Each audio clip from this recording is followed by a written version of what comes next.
असणार आहे या 2 जागांच्या बाबतीत जो बघा, एक लक्षात घ्या, मी तुम्हाला आधी म्हणालो की या प्रक्रियेत मी स्वतःहून नाही आहे. आमचे एक दुसरे प्रमुख लोक आहेत ते त्याच्यामध्ये इन्व्हॉल्व आहेत. मला वाटतं अंबादास दानवे आहेत, अनिल परब आहेत, मिलिंद नारळीकर आहे. हे ह्या संदर्भात काम करत आहेत. जर त्यांना काही मदत लागली, सहकार्य लागलं तर आम्ही करतो. कृषी मंत्र्यांनी 10 दिवसांमध्ये लाडकी बहीण लाडकी बहीण योजनेला अपात्र केलेलं आहे. आता 80 लाख लोकांना महिलांना अपात्र केलं आणि त्यांना जे पैसे मिळाले ते पैसे आता त्यांना पुन्हा करावे लागतील, काही कोटी रुपये. याचा अर्थ निवडणुकीसाठी अनेक अपात्र महिलांना फक्त मतदान द्यावं म्हणून कोट्यवधी रुपये सरकारी तिजोरीतून, जनतेच्या कराच्या पैशातून महिलांची मतं विकत घेण्यासाठी आपण वापरले. आणि आता जेव्हा ताशेरे मारण्यात आलेले आहेत ऑडिटर जनरलकडून, तेव्हा तुम्हाला ते पैसे परत घ्यावे लागत आहेत. ही नामुष्की आहे. आता या महिला पैसे आणणार कुठून? या गोरगरीब महिला भले त्या अपात्र ठरल्या असतील.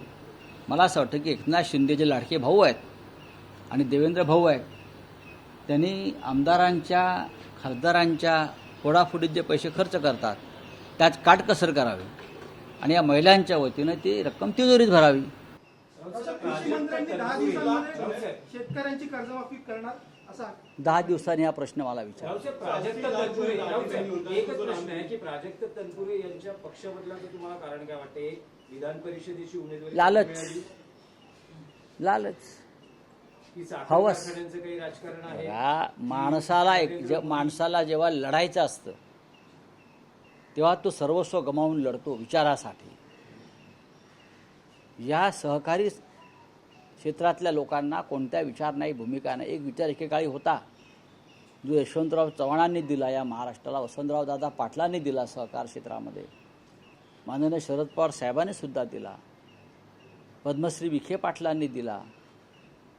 पण आताच्या या सगळ्या लोकांना फक्त आपापली संस्थानं टिकवणं, वाचवणं, कर्ज घेणं, कर्ज बुडवणं याशिवाय मला कोणती भूमिका दिसत नाही.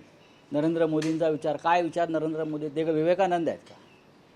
ते स्वामी विवेकानंद आहेत का? का लोकमान्य टिळक आहेत? मला सांगा. त्यांच्या विचाराने मी कोणता विचार, मी अनेकदा म्हणतो मला विचार समजून सांगा. तुमचा विचार मला पटला तर माझं मतपरिवर्तन झालं तर मी तुमच्याबरोबर तुमच्या कार्याला हातभार लावेन. आमचं मतपरिवर्तन का होत नाही? आम्हाला तुरुंगात टाकलं या सरकारनं, आमच्यावर खोटे गुन्हे दाखल केले तरी आम्ही ठामपणे उभे आहोत. आमचं मतपरिवर्तन का होत नाही? आम्ही का घाबरत नाही? आमच्यावरती भीती, भय, दहशत का परिणाम करत नाही? कारण आमच्यामध्ये स्वार्थ नाही आहे, आमच्या संपत्त्या इस्टेटी नाही आहे, आमचे काळे धंदे नाही आहे, आम्ही कर्ज बुडवलेले नाही आहे. कोणी काही म्हणू द्या, म्हणून आम्ही ठामपणे उभे आहोत. म्हणून हे असे लोक जे पक्षांतर करतायत त्यांना जनतेनं राजकीय श्रद्धांजली व्हावी जागोजाग. विशेषतः तनपुरे ज्या भागातून आलेले आहेत त्या भागातल्या कार्यकर्त्यांनी त्यांच्या नावाने आंघोळ करावी. बोलिए. नाम काटे गए लाडली बहन योजना से 80 लाख नाम काटे गए.